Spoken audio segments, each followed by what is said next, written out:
Hi guys, Paddy and Emer here from Compass Physio. Thank you for joining us today on our recovery seminar talk.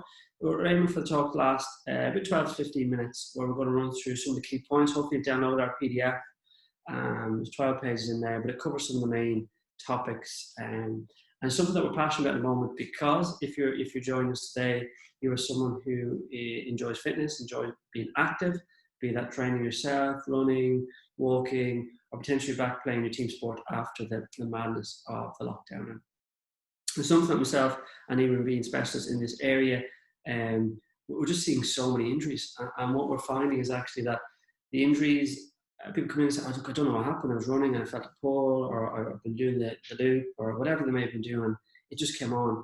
And normally when we drill down into it, when we get that deep knowledge of what's happened, it's an overload. Quite people say, yeah, I must have overdone the training. So yeah, but we could have pushed this back or prevented it by recovering better. Okay, it's not a topic that people go, oh, I must find out more about recovery. It sounds jazzy, but it's so relevant. If you're someone who's sporty, be that just trying to do your couch to 5K, be that trying to beat your 5K time, be that trying to play sports, Gaelic, rugby, kickboxing, whatever it might be, there's little things in this talk that you will hopefully benefit from. So, a little bit about us. Obviously, we're based here in Enfield. We set up a clinic here just over 2 years ago. And then, Emma, tell us about yourself. Yeah, my name's Emer. I'm actually from Kildare, so kind of next direction. But I've been with Compass Physio now almost a year. Year next month. A long year. Yeah. And yeah, so I did sports therapy and athletic therapy in college. So 4 years in Carlow. And through that time I was working with loads of sports teams. And then kind of like what Paddy was saying, the main thing you see will just kind of be overloading injuries. And just people not having enough knowledge. So that's kind of where our aim is today. Just yeah, and again, with my background in the UK being in professional sport, it's always people come in and ask me, what are your thoughts on?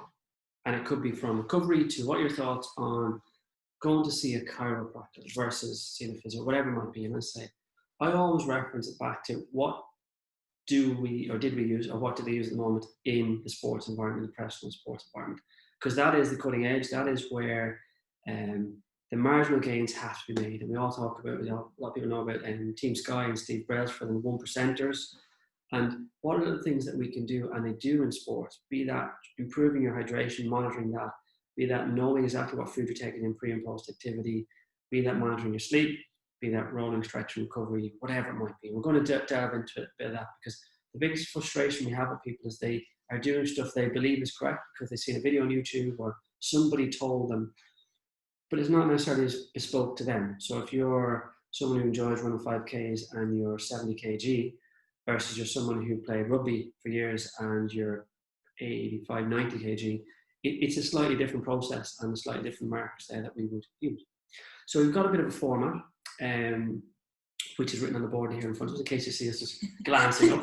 And I suppose one of the key things would be that you have a lot of time in the week. And one of the biggest barriers we find, people say to us, look, I don't have time for this. I don't have time to be doing all this extra stuff. And I'm like, just incorporate it into your week. So I think there's, off the top of my head, I think there's 168 hours or something in a week. And we may exercise for maybe 7 to 10 hours of that, all being well, okay? May not. But a lot of the stuff here you can incorporate and fine tune. So it's not a big, God, I need to go and do a lot more. I need to commit a lot more time to this. So, topics. So Emer is obviously the guru when it comes to this area. So I'm probably going to ask Emer. I'll chip in with bits, but we're going to chat through some of the key elements. So, and I'll probably learn something as we go along. So, hydration. Okay. So we all know about hydration.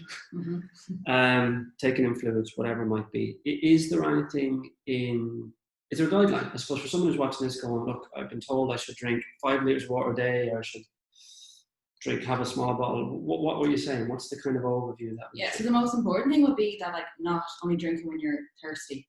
So kind of having your bottle of water with you by your side, just even at your desk, whatever you're doing in your car, just so you're just making sure you're constantly drinking water and not just waiting to have that thirst in your mouth, because that's when you start getting headaches and everything like that. Just easy things we can avoid. So kind of the guidelines before, if you're someone who's into sport, you'd be kind of before 4 hours or so before sports, or the morning you wake up for a match, or like kind of the 4 hours when you get home from work before training, having kind of 250 to 500 mils of water in that kind of the 1 hour gap for the 4 hours. So just 2 to 4 glasses of water, or like just your basic, your 500 mil, just having kind of 2 of those 4 hours before training. And a good test is the urine test, isn't it? So looking at the colour of urine, and if it's clear, obviously we know we're well hydrated. I suppose some people come in and say, I'm worried about overhydrating. Far less of a problem than underhydrating. And actually, interesting, I remember chatting to someone about this. I think he was working with a boxing, Jimmy Box, and he was telling me about the trick that some people, and you've touched on it here, fall into, is that they take a drink and you go, thirst quenched, I'm hydrated. We all know, even at a superficial level, it takes a lot more time for the water to go in, fluid to be passed into your system and to have an effect. So tell us about the negatives. So if we're not hydrated, what can happen?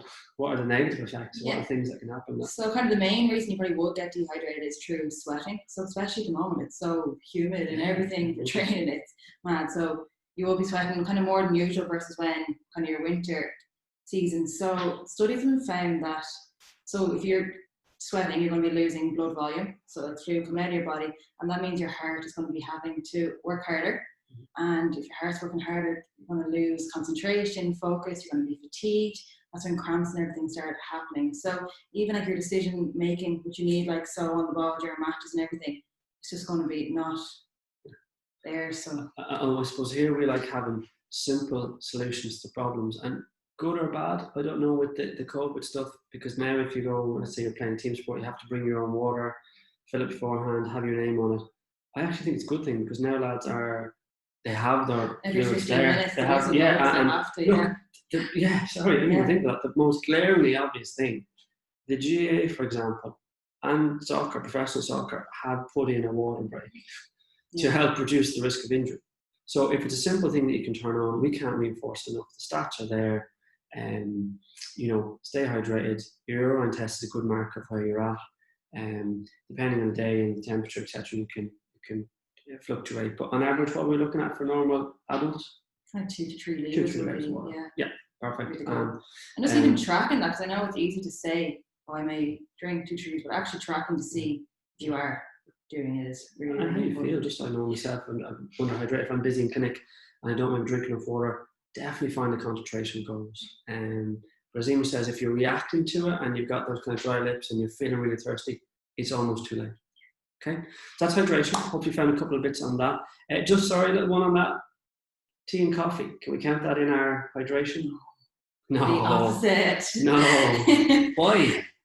So yeah, like your caffeine is just going to dehydrate you. I know it's 90% water, so you probably think it's great, but it's doing it's diuretic, isn't it? So it's going to dehydrate. So I'd like to think most people aren't, but I know some people say, a couple of cups of coffee this morning, I'm ready to rock. 2 to 3 max a day.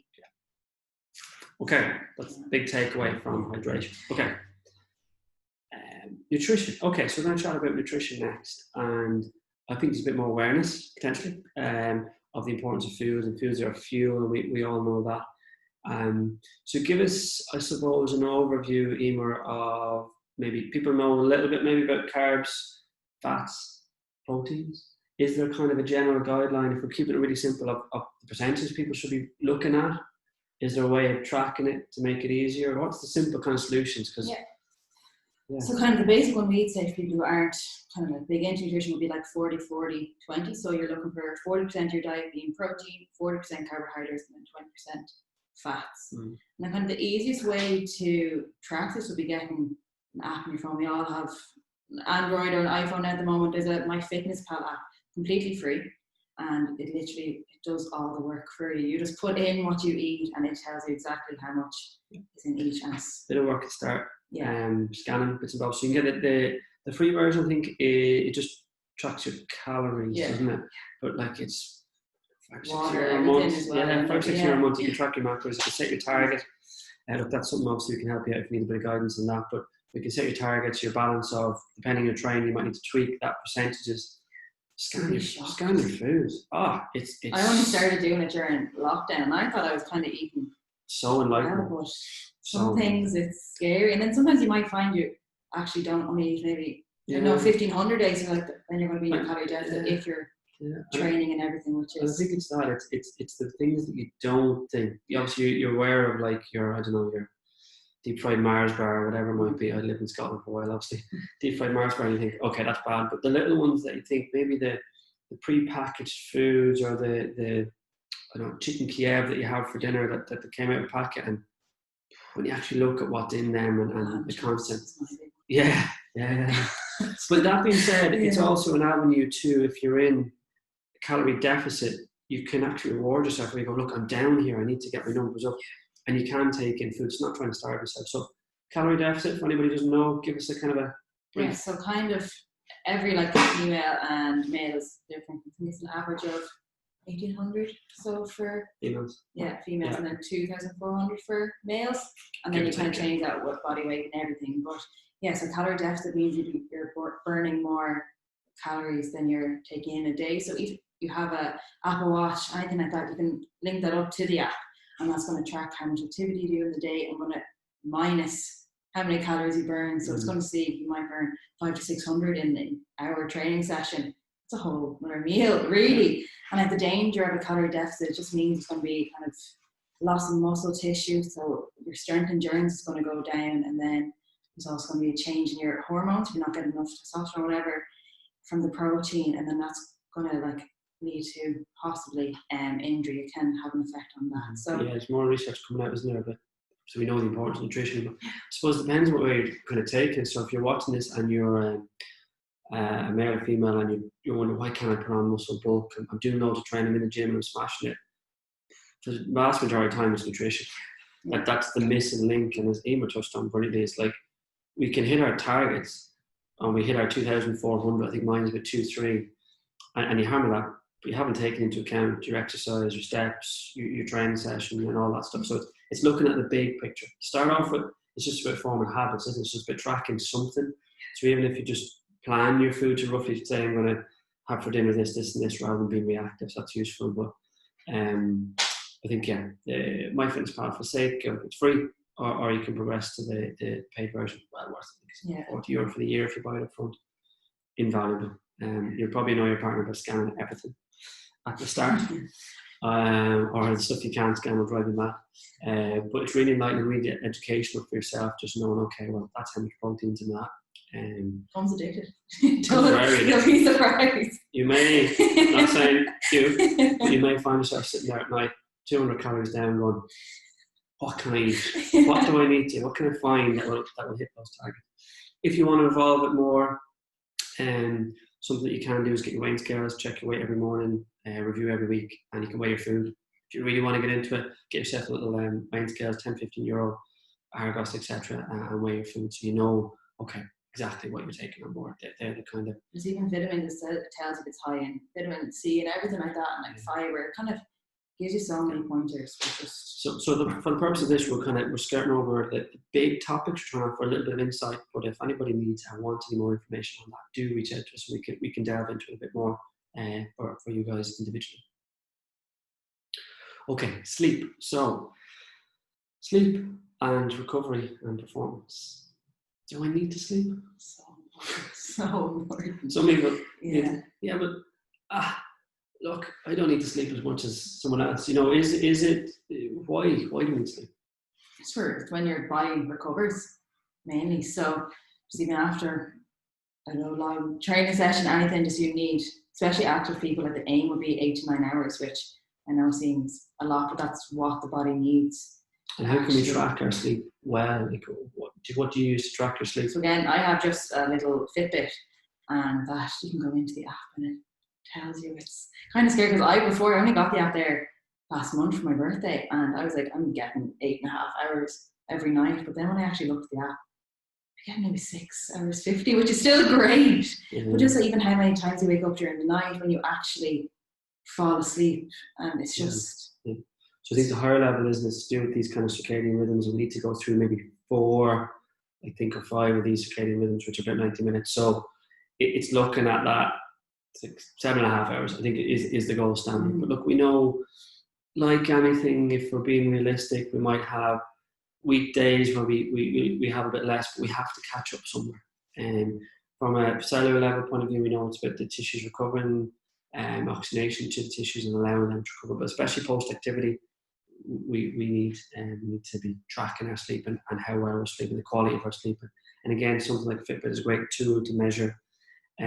Something we use in sports is just a simple questionnaire. You can have on your iPad, but it's a simple questionnaire of hours slept, quality of sleep, and then your feeling of, so with some of the sports guys, when they have days off, we say, look, sleep until you don't need to sleep anymore, if that makes any sense. Rather than setting your alarm post-game, they would have the second day off post-game, and they would sleep until they need to allow them to be refreshed and to recover.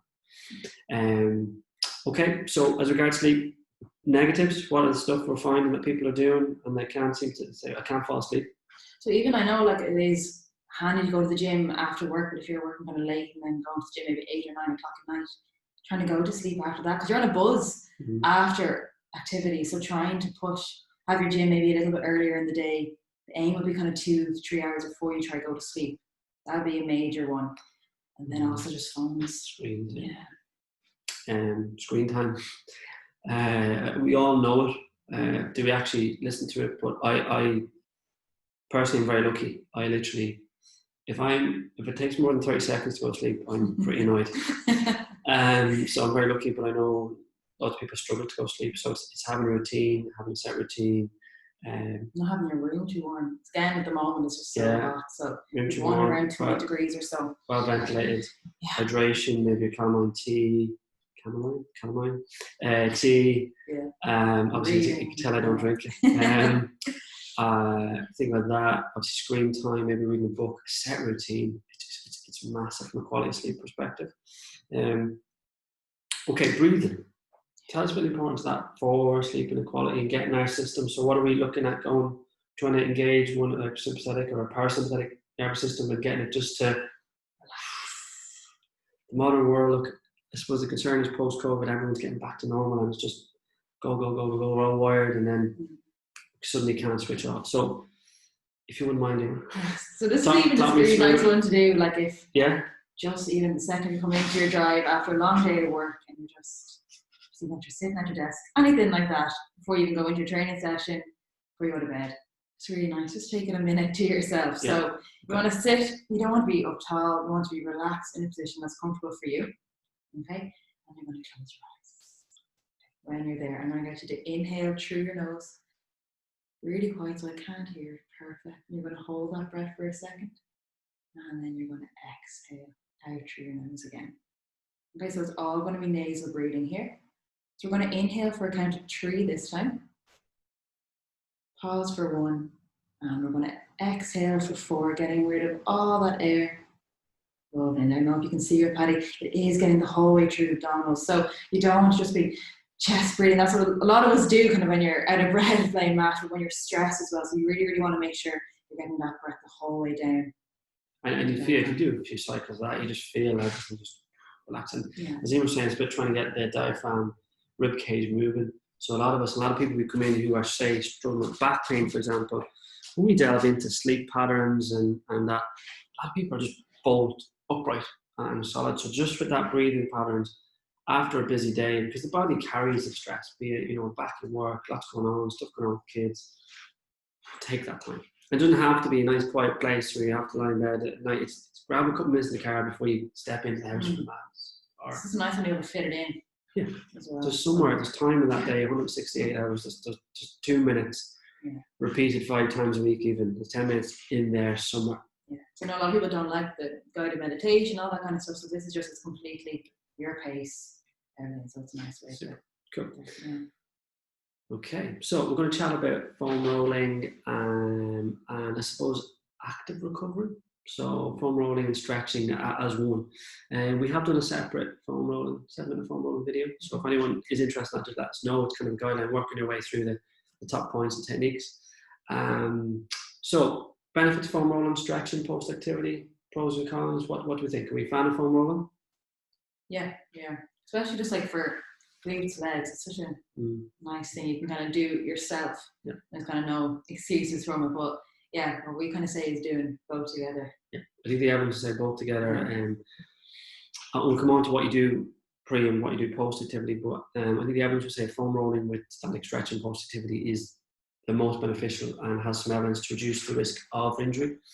Foam rolling, the general guidelines are that we give people foam rolling to do as part of the bigger picture. But the general feedback, we see people who might see them a few days later for the second session and they're like, this is torture. Why would you give me this to do? What have I done to you? Like, stick with it.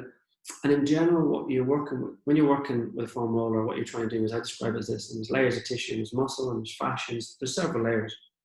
In essence, what we're doing, we're trying to roll or iron out the creases and the knots in that tissue, okay? Simplistic way of putting it, but you'll have tensions built up over weeks and months and years, and what we're trying to do is iron that out, even in the short term. And it takes often 10 days, 2 weeks, 3 weeks for people who are doing this stuff consistently to then jump on the roller, maybe for their back and go, actually, you know what, it feels fine today. And then it becomes about maintenance rather than, God, I have to go through 10 minutes and build up. And people enjoy it, especially people, office workers, and sit and drive. And, you know, you drive into Dublin, hopefully less so now, potentially. Drive in Dublin, hour and a half, sit in an office for 8 or 9 hours, drive home, you go out on a football pitch and run around for 90 minutes. Get home, boom. Something isn't going to be happy. So just trying to get a little bit more mobility there, that's useful. Stretching. So tell us about stretching. So post activity, what are we going for? What's the best? Yeah, looking for static, so like your longer hold. So coming into the hip flexor stretch, your forward stretch, just nice, relaxing. You don't want to be sore. I know it's a stretch, some people think, oh, it has to hurt, but you just want to get into somewhere you're comfortable to hold it. And kind of as the time goes on, say for the 30 seconds, after 15 seconds, you might find it kind of relaxes, and that's when you kind of ease a little bit more. And you're breathing. Yeah. Yeah, you're working in conjunction with your breathing, isn't it? Okay, and then pre-activity, lots of questions with this. People say, some people, I'm sure you've never done it, but some say, yeah, I went for a run, so literally drove to wherever, tied my shoelace, and boom. Yeah. I wonder why I pulled my hamstring. Should we go through, you know, a big stretching routine? Should we do static or dynamic, or what's the general? Yeah, definitely dynamic. So I know a lot of people do the same thing for a warm-up and cool down, but no. So for a warm-up, you want to prepare your body for what's ahead. So for sports, you want to get your body moving is key. So loads of lunges, just kind of replicating movements that you're going to be doing throughout your activity. So if it's running, you're going to be looking at doing kind of high knees, marching, skipping, all that kind of stuff. Hamstring, strengthening, so going like kind of your single leg RDLs, all that kind of stuff. And then for football, kind of replicating drills that you can be doing. I mean, one bit I find when people are pretty clued in with this stuff and say, well, okay, do dynamic movements, do squats, do lunges, do twists, is they tend to do everything in one plane. So they do their lunges forward, do their squats, you know, forward. All the movements they do are kind of forward back. So it's also thinking about sideways and rotation. So whether it's a lunge with rotation, it's a lateral lunge, whether it's we jog 3-4 minutes to warm up the body, and then we add in our movements, so our high knees in instead, maybe some jumps, whatever it might be, that is pertinent to your individual exercise. And I suppose one thing I find with sport teams, I'm fascinated by how teams warm up. I'm more interested now these days in how they warm up than the actual games, some of the games, especially soccer. Just how some of them, they have their team talk, they go into the dressing room. Yeah, heart rate up, boom, through the ceiling, chill out for 10, 15 minutes. I loved that. Doing like... Didn't know that. Yeah. I loved the GA 15 warm-up. I know people know that GA, they kind of put out this basic warm-up, just to kind of give close some insight of what they should be doing and looked at. So for my study they did the warm-up, had a 15-minute break, and then looked at them doing sprinting, jumping, their power, all that kind of stuff, versus when they went straight from their warm-up into activity, and the difference, especially in the jumping.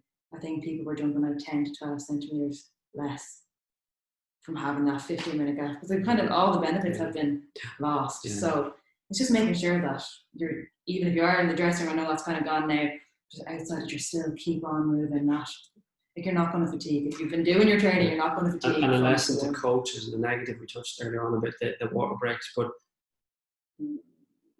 no definite research behind it. We're definitely seeing a 15-minute break, players stop for a minute, it ends up being 2-3 minutes sometimes. The amount of hamstrings we're seeing after these breaks hamstring pulls, tweaks, muscle pulls. You see, for coaches, if you are going to be bringing on a sub, give them the 5-10 minutes warning so they can do. I know sometimes it can't happen due to injury and everything, but Johnny, you're on. Boom, straight sitting in. down for the last 50 minutes, maybe. So it's just lessons for learning. So in summary, dynamic stretch is pre-activity. So think about what you're going to do. Maybe doing that movement, running for 2-3 minutes, then do dynamic movements. And post-activity foam roll and static stretch. And those stretches are held for 30 to 45 seconds. 2-3 times. Think of your main muscle groups. Again, look, we can offer some guidance on that if that's something you want to learn a little bit more about. And finally, supplements. So supplements is something that people have a reasonable understanding, lots of information out there about supplements. What are the current thoughts, Emer? So, for example, I don't know, let's say protein bars. People use it when they're running, do post-activity. Any insights or thoughts on protein bars? Or? So I did a little bit of research. I'll get Paddy to be my little model here holding a few. And I know. My favourite, just so we know before we even start. I don't know this research, so I was only suggesting Superbody there in Enfield, and I say there was probably good 7 or 8 different options. So these are the 3 I just picked. So, all the same flavours, all chocolate. So I'll give you my perception before we even do this. We haven't talked about this yet. So Connecticut we would use in sports, and it's some good quality stuff. So they're obviously based in Ireland, but they would be perceived from testing guidelines, etc., to have some of the best quality products.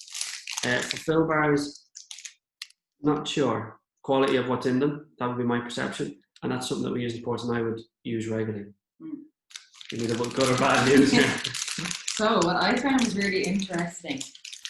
There is this ingredient in fairness in all 3 of them. It's called maltodol, and it has a laxative effect. So it's going to give you all kind of gas, bloating, just everything you don't want before a match. So firstly, what I would recommend is not having these before a match or training. Going for just kind of your own protein, so like a chicken fillet, kind of something actual, wholesome. Yeah, would be definitely my first thing anyway. Then after, so I know it can be hard if you're looking to get protein and carbs on board 15 to 20 minutes after activities, and these guys come in so handy. And what's the best one at least for protein? For protein, the best one is Grenade. Yeah, there is 22.7 grams of protein in that. And then for fill, you're looking at 20 grams, so it's not too far behind. Okay. And then in this little Connecticut, just 14 grams. Okay. So, and I suppose the thing people might know about sugars, the full sugar, are they? Yeah. And in fact, they all are kind of in around 15 grams of sugar. Yeah. I think from a taste point of view, I haven't tried all of them. Everyone's different taste wise. I think it's probably the Grenade can be a bit. Yeah, it's nice. Very chewy. Sorry. Oh, is it? Very chewy. Yeah. Okay. So. Okay. Interesting. So what have we found? So sugars in all of them. Yeah. Reasonable amount of protein, but best in the Grenade and Connecticut together. Yeah. And fibre then as well. So there's actually no fibre in the Connecticut. And you're kind of looking for 3 grams plus. And in your fulfill, there's 11 grams. So 11 grams. And then 6.2. Okay. So you're kind of looking for 3 grams plus. So either of those. And just when you are looking at proteins, you want the main protein to be kind of whey protein, pea protein, caseinate. You don't want it to be kind of a synthetic. Okay. Proteins. You don't want any kind of palm oil, kernel oil. You don't want any oils as the main. But I presume these are pretty good when it comes to that. I would have thought these are good brands. Just avoiding trans fats, everything. So it was even actually just stopping and looking at the labels once. It's very interesting. So.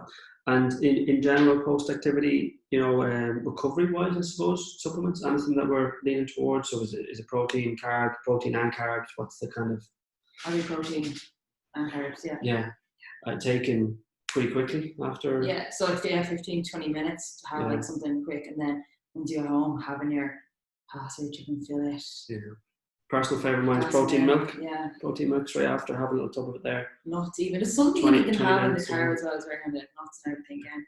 Natural as well. Little wins, but if you've done all the work to try and condition your body to optimise your performance, be that just going for a run, be that training for a gal match, whatever. This is the stuff that can give you a big win, is maximising the tissue recovery, and that will help you get fitter and stronger.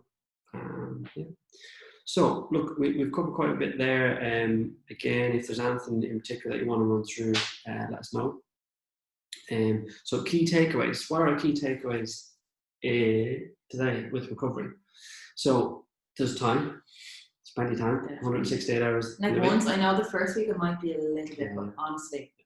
So I think our top 3 things would be what you can measure, you can manage. So get yourself some sort of system of measurement. It can be pen, piece of paper. It could be MyFitnessPal, free option on your phone, or you get your, I think it's 40 quid for the year, whatever it is per month, and measure your calorific or macros. So give you an idea of what you're taking in.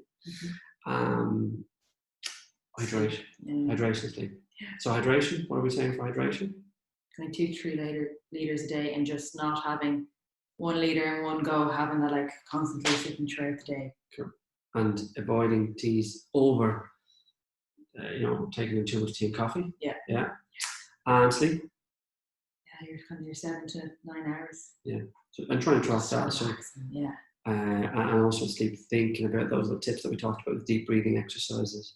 They will do you zero harm whatsoever. Most people find huge benefit from them, especially people who carry stress and tension, tightness in this area, or people have a history of maybe grumbling, low backache. It's something that we work through, and we tailor it for people individually, but it's something that we get some great wins along with some other exercises as well. So yeah, hopefully you found this useful. Watch the whole way through to the end. What we are going to do is we're going to do a little offer, because we've loads of information. We couldn't get into this. We'd be talking for hours. So we're going to put together a Facebook group. It's a free Facebook group. We're going to put some information on that. But we're going to do a 21-day challenge, free challenge, 21 days. We give you tips, ideas, little blogs, little videos, bits and pieces about fitness, recovery, etc.